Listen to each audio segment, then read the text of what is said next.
Hi മച്ചാന്മാരെ. അപ്പോൾ എന്തായാലും ഈ ഒരു മരം കണ്ടോ, ഇത് നമ്മുടെ ഈ നാട്ടിലേക്ക് കൊന്ന മരം എന്ന് പറയും.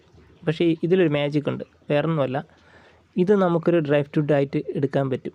അതെങ്ങനെയെന്ന് വെച്ച് കഴിഞ്ഞാൽ, ചില പഴയ മരങ്ങളെടുത്ത് നോക്കിയാൽ നമുക്ക് കാണാൻ പറ്റും. അതിൻ്റെ ചില ഭാഗങ്ങൾ, അതിൻ്റെ ഉൾഭാഗം ഉണങ്ങി ഇതേപോലെ നല്ല രീതിക്ക് ഷേപ്പായിട്ടുണ്ടാവും.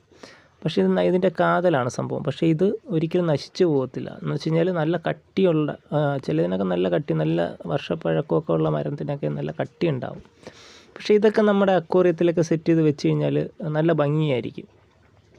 അതേപോലെ എന്തെങ്കിലും ചെടികളൊക്കെ നമുക്ക് അക്വേറിയത്തിനുള്ളിൽ പടർത്താനൊക്കെ നല്ല ഒരു ഇതാണ്. നമ്മൾ ക്യാഷ് കൊടുത്ത് മേടിക്കുന്നതിനെക്കാട്ടിയും നമ്മുടെ ചുറ്റു പരിസരത്തൊക്കെ ഒന്ന് നോക്കിക്കഴിഞ്ഞ് കഴിഞ്ഞാൽ നമുക്ക് ഇതേപോലുള്ള വുഡുകളൊക്കെ കിട്ടും. നമുക്കത് സെറ്റാക്കി നമ്മുടേതായ ഐഡിയയിൽ നമുക്ക് നമ്മുടെ അക്വേറിയത്തിൽ സെറ്റ് ചെയ്യാൻ പറ്റും. അപ്പോൾ ഇതെനിക്കിന്ന് രാവിലെ, ഇത് 2 ദിവസത്തിന് മുമ്പ് ഞാൻ ഇങ്ങനെ വെട്ടിയിട്ടതായിരുന്നു. ഇത് കണ്ടിട്ട് ഞാൻ ഇട്ടിരുന്നതായിരുന്നു.